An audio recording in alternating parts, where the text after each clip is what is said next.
Roadie NYC. It's utterly shocking to me how misunderstood TMR's, the majority report, I guess, comments on Ukraine are.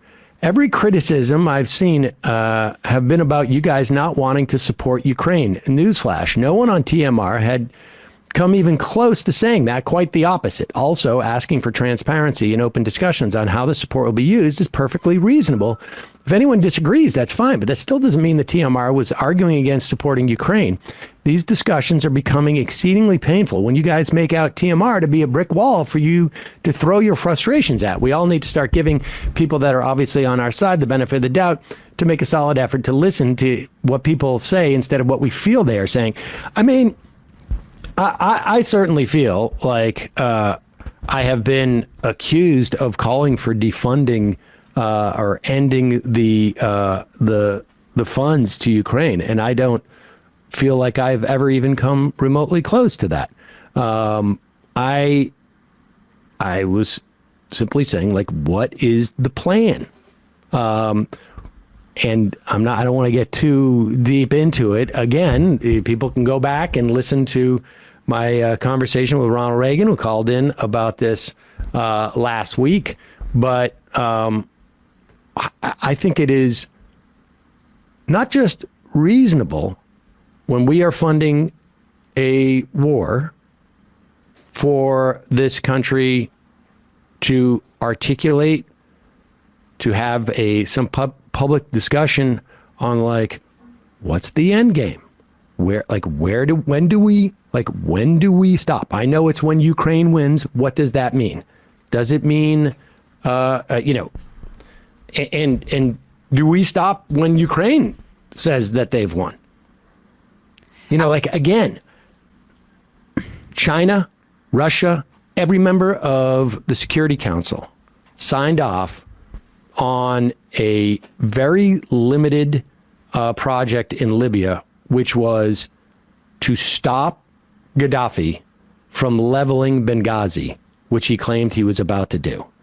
And we superseded that. We not only ended up making it impossible in the future to inhibit or to have an international response to potential genocide by doing that, we also left Libya a crap show. And I raise that because whenever we engage in any type of warfare, whether it's funding it or actively involved, and of course we have, special ops down on the ground. I mean, of course we do. That's been reported. We should have an articulated, notion of what the agenda is.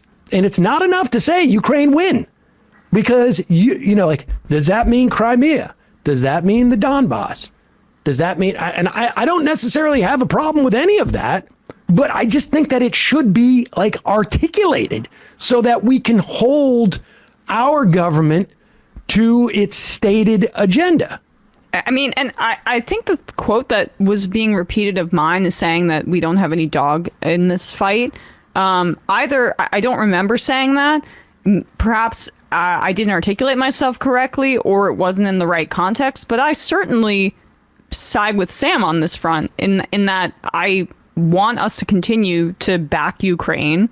But I do think that we should just have transparency and oversight and be very involved in the process of distributing those weapons with certain kinds of conditions and I guess transparency. And the way you articulated the other day is it's really a discussion about which conditions, because there already are conditions.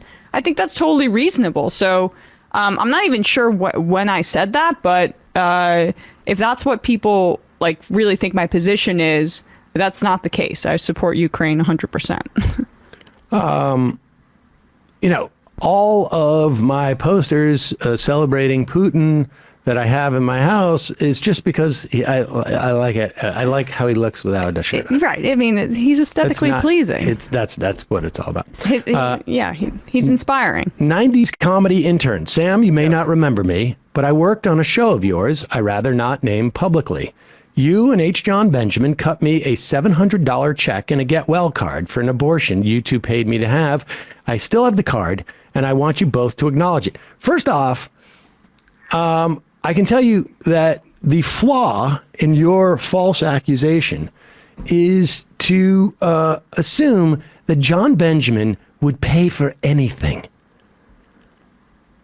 That guy still owes me money from an electric bill that he refused to pay from 31 years ago. How much is that now with inflation? I mean, interest alone. He's got the money. The idea that John Benjamin would have chipped in for $350, no way. Not believable. Just not believable. Oliver Wendell Home Slice. Sam, Zelensky made a comment over the weekend that he would open diplomatic talks with Russia once Ukraine retakes Crimea. I don't know if he's saying that to be provocative or if he means it, but it's highly problematic. Unlike the fake referendums in annexed Donbass, the majority of people in Crimea legitimately consider themselves part of Russia and adherents of Russian culture, language, etc. This seems to be a bridge too far for the U.S. to continue to provide money and arms if it comes to it. Thoughts? I mean, look, as far as I know, Crimea was part of Ukraine. I don't know what, they're ethnic Russians. I mean, this is my understanding of Crimea. And in 2013, it was Ukraine. But again, it's and I don't know if this is, offered insofar as some type of parameters that Zelensky is setting. I want to know what our parameters are in terms of the money. And if it is we're not going to fund Ukraine beyond, if they recapture Crimea or the Donbass or one or the other, then good. If it's, we're not going to fund, prior to them before they take it, then good. Let me just be clear on what I'm saying here. I think it needs to be articulated so that we, as citizens of this country, have the ability to say whoa, nobody said anything about, bombing Russia. Do I think we're going to do that? No. But I definitely don't think we should. And so that's that point. Ted Cruz's missing soul. Sam, just a sincere feedback after being a listener for almost your entire career, starting from Air America. You, and especially the younger crew in MR, doesn't need to give takes on every foreign policy issue, especially when they know nothing about local history, culture, or diplomacy historically. Ukraine is best understood from local experts and maybe policy experts working on the region. But giving broad, half-assed takes are detrimental to your respect built over the years. What part of saying that the money the United States gives, has anything to do, in engaging in a war, has anything to do with what you're talking about? That, in terms of Crimea, I just went based upon what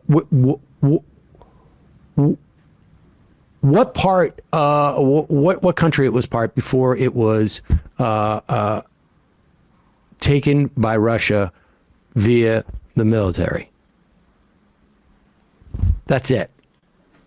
I mean, specifically, my take, to the extent that I have one in terms of Ukraine and Russia, is that Russia bad for invading. That's bad. That's imperialism. I don't need to know anything about Ukraine to know that that's imperialism. And war is bad. And then I don't need to know anything about Ukraine either to say, if we're going to fund a war, I want to know Like under what are the parameters? When do we stop? What are the goals? This is not. I just feel like we're being like that. This is there's been a lot of mischaracterizations about what we've said, and I'm not sure if that's coming from other people's characterizations of what we said. But I don't know.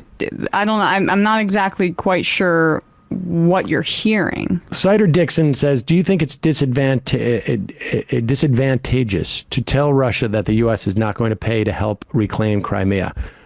I don't. I think that in drawing some lines, it may be unhelpful but I don't know what the agenda is. I mean, if the agenda of the United States is to have Ukraine retake Crimea, then I think it's helpful to say that. And if the agenda of the United States is not to have regime change, I think it's helpful to say that too. And I think it's important that these things be articulated.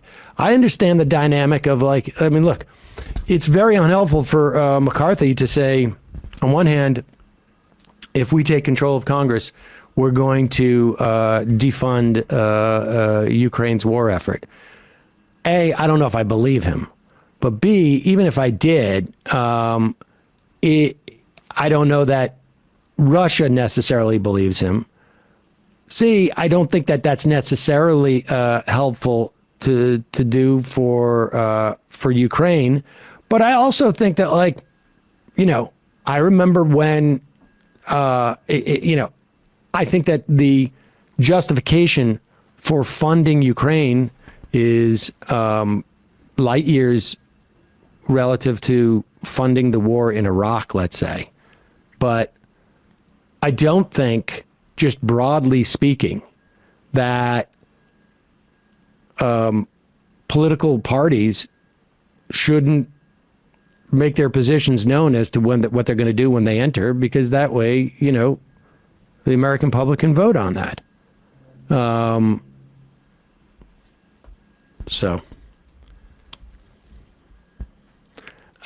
Let's see. It's also just a bizarre suggestion to say that we shouldn't comment on politics. That's no.